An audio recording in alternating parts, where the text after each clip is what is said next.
ते स्टॉक घे. मुलगीची माझ्यासमोर त्याला वहिनी अशोकराव कुठे गेले? चला.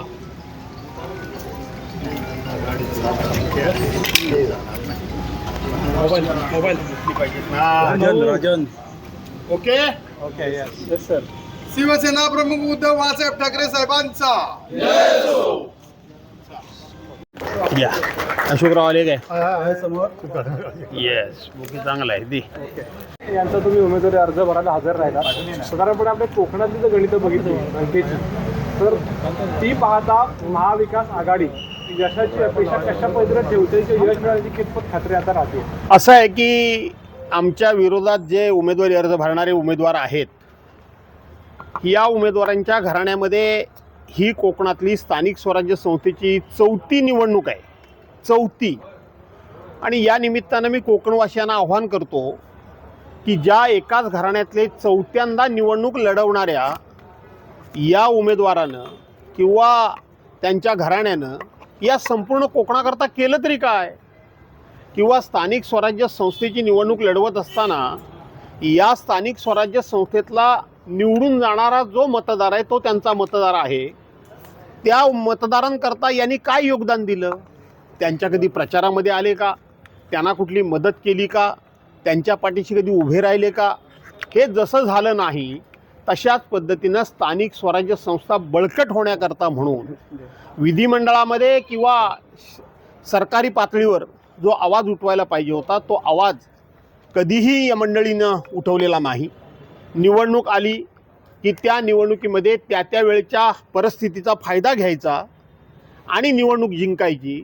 आणि म्हणून कोकणवासियांना बाळ मानेंसारखा एक अभ्यासू आणि प्रामाणिक कार्यकर्ता, तळमळीचा हाडाचा कार्यकर्ता आणि लोकांनी केलेल्या मदतीची जाण आणि जाणीव असलेला उमेदवार हा महाविकास आघाडीनं दिलेला असल्यामुळं आम्हाला निवडून येण्यामध्ये कुठली अडचण वाटत नाही.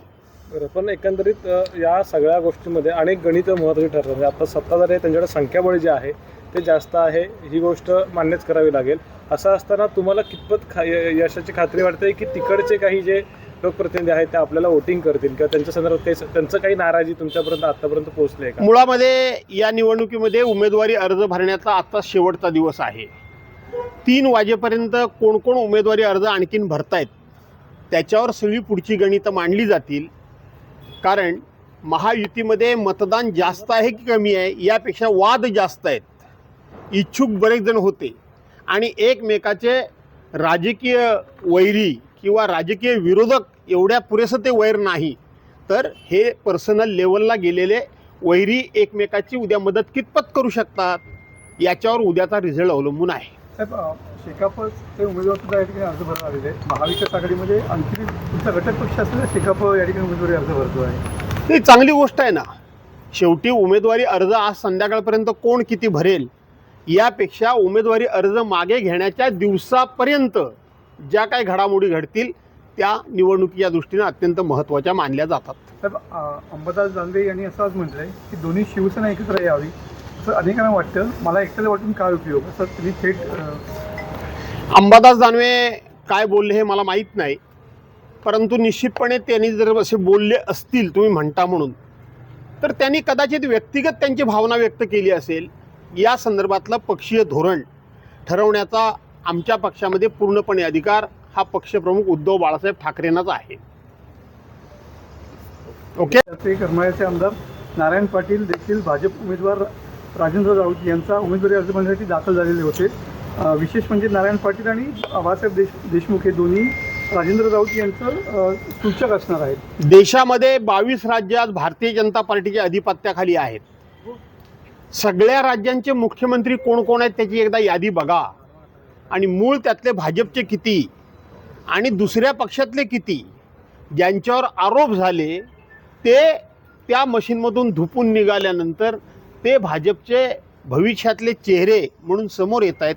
त्यामुळं भाजपाला हे निश्चितपणे माहीत आहे की आपण 100 वर्ष तपश्चर्या केली, पण 100 वर्षाच्या तपश्चर्येमध्ये आपण 50 देखील देश किंवा राज्य चालवणारी नेतृत्व उभी करू शकलो नाहीत.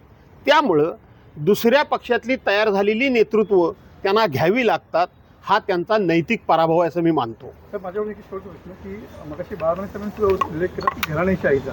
मगाशी पण म्हटलं की चौथी टर्म आहे विधान परिषदेची, घराणेशाही असं थेट म्हणायचं होतं. असं आहे की घराणेशाही वगैरे म्हणण्यापेक्षा काही नेते असे आहेत की त्यांना फक्त आणि फक्त स्वतःकरता पक्ष लागतो, पण स्वतःच्या पलीकडे पक्ष वाढवण्याकरता काही नेते किती काम करतात याचा जर संशोधन केलं तर हे उत्तम उदाहरण ठरू शकतं.